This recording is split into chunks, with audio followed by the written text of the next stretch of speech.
জনগণকে ধোঁকা দেওয়ার দুরভিসন্ধি বলে আমরা মনে করি। এটা যদি একটু ব্যাখ্যা করেন যে কেন আপনারা এরকমটি বলছেন।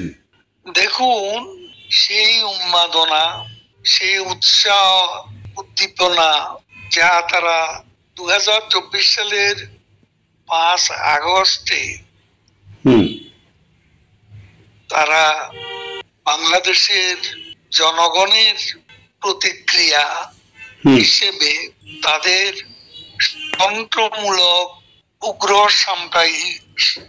সাম্প্রদায়িক উত্থানকে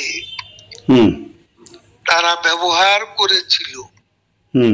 That euphoria is over.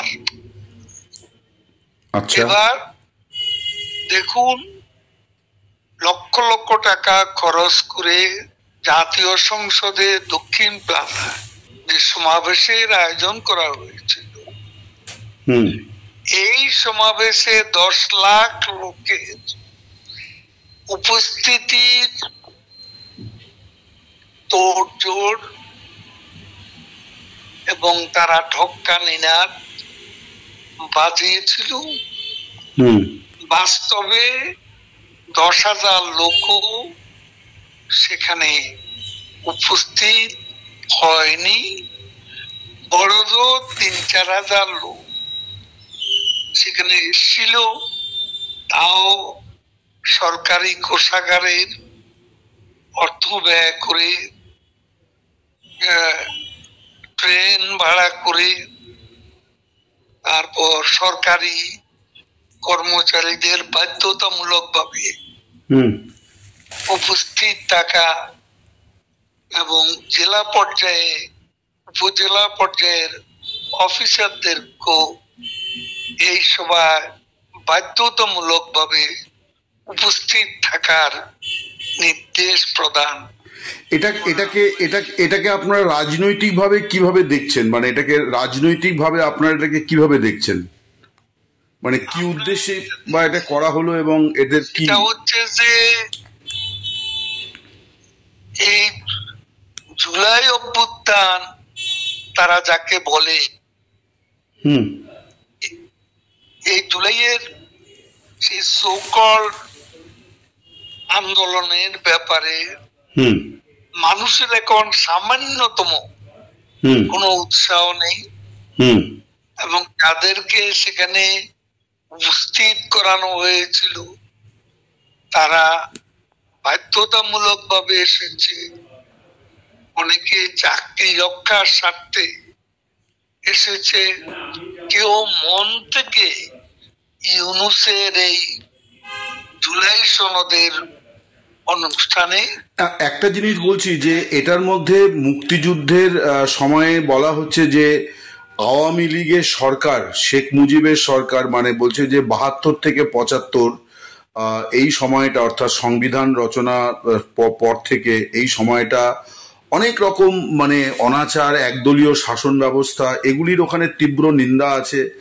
আবার শেখ হাসিনার সরকারটাকে একটি কালো অধ্যায় বলে সেখানে মূলত বর্ণনা করা হয়েছে। তো এইগুলোকে আপনারা কিভাবে জবাব দেবেন? মানে আপনাদের শাসন আমলটাকেই তো, মানে শুধু হাসিনা নন, তার পিতার শাসন আমলটাকেও তো এখানে প্রশ্নবিদ্ধ করা হয়েছে। দেখুন, বাংলাদেশের স্বাধীনতা পর্বতের মুশিক প্রসবের মতো কোনো ঘটনা নয়। কোন এক ব্যক্তির বাঁশির ফুতে অথবা কোন এক ব্যক্তি হ্যামিলনের বংশীবাদক হয়ে ডাক দিলে স্বাধীনতা আসে, এই ইতিহাসের চরমতম এটা একটা বিকৃতি। 72-এর সংবিধান,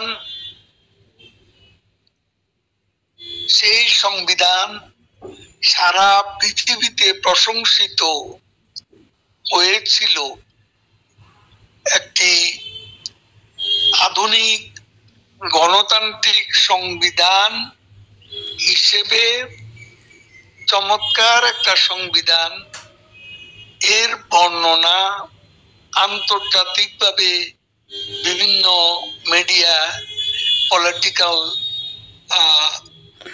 কিন্তু কিন্তু এখন তো যা গতকাল গতকাল একটা জিনিস বলছি, গতকাল বিভিন্ন দল বিশেষ করে বিএনপির উপস্থিতিতে যেটা সিদ্ধান্ত হয়েছে যে পরবর্তী জাতীয় সংসদ নির্বাচনের পর যারা ক্ষমতায় আসবে তারা এই ঘোষণাপত্র মেনে সংবিধান সংশোধন করবে।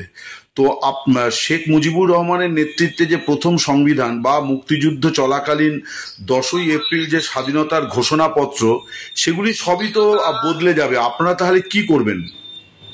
স্বাধীনতার ঘোষণাপত্র যেটা সংবিধানে বর্ণিত আছে তাকে ভিন্নভাবে বিকৃতভাবে ইতিহাসকে বিকৃত করে উপস্থাপনা 71-এর মুক্তিযুদ্ধের চিন্তা চেতনার একেবারেই পরিপন্থী। না, আমি বলছি যে তারা তো সংবিধান বদল করবে সিদ্ধান্ত নিয়েছে, আপনারা কি করবেন সেক্ষেত্রে? সংবিধান বদল করবে এ ধরনের স্বপ্ন দেখতে পারে, কিন্তু এখানেই সব শেষ নয়। এই দিনও দিন নয়, আরো দিন কিন্তু আছে।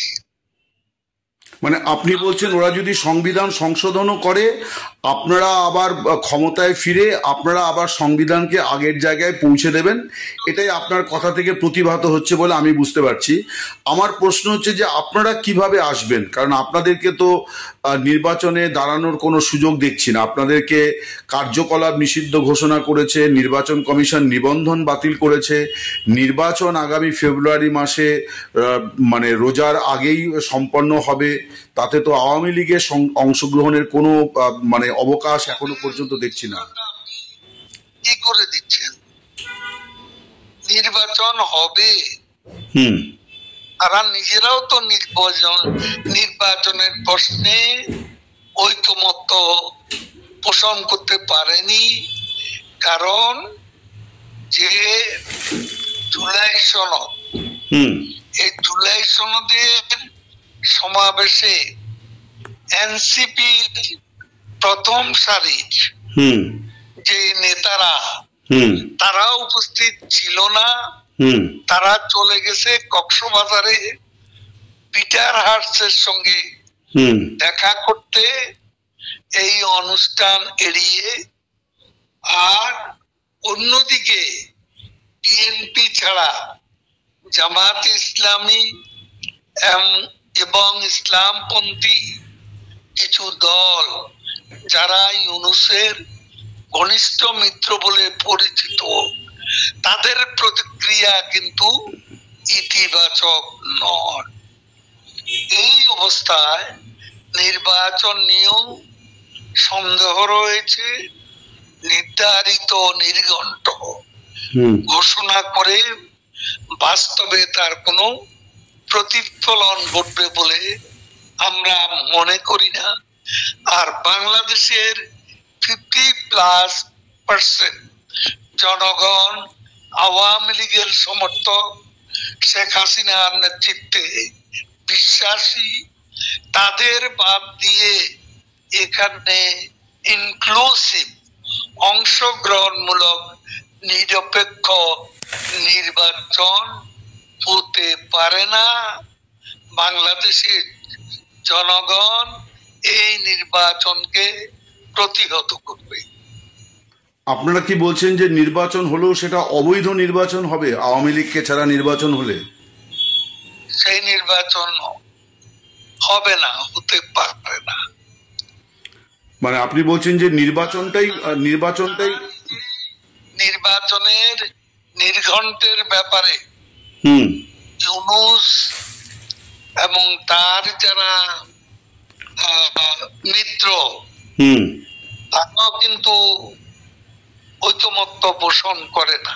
কিন্তু আপনি যা বলছেন তাতে যেটা বোঝা যাচ্ছে, আমি যা বুঝতে পারছি, যে নির্বাচনটা হতে দেওয়া হবে না। মানে এটা কি আওয়ামী লীগ নির্বাচন হতে দেবে না? বাংলাদেশে আওয়ামী লীগকে ছাড়া নির্বাচন হবে না, এটা কি আপনাদের এজেন্ডা এখন, যে উইদাউট আওয়ামী লীগ আপনারা নির্বাচন হতে দেবেন না? অবৈধ নির্বাচনকে প্রতিহত করবে বাংলাদেশের জনগণ। আচ্ছা, তাতে আওয়ামী লীগ তো তার মানে একটা বড়ভাবে তাদের ভূমিকা থাকবে বোঝাই যাচ্ছে, কিন্তু সেটা কি গণতান্ত্রিক হবে? মানে মানে কোনটা গণতান্ত্রিক আমি ঠিক বুঝতে পারছি না, আপনি যদি একটু ব্যাখ্যা করেন। কি গণতান্ত্রিক? অবৈধ নির্বাচন কি গণতান্ত্রিক? ওরা বলছেন যে আওয়ামী লীগও এরকম 3টে অগণতান্ত্রিক নির্বাচনে জিতে 16 বছর ক্ষমতায় ছিল। আওয়ামী লীগ কনস্টিটিউশনালি যতগুলো নির্বাচন করেছে, এখানে অবৈধ বলতে কোনো নির্বাচন হয়নি, এবং নির্বাচনে একটি দল আসলো না, বয়কট করলো না, বয়কট করলো।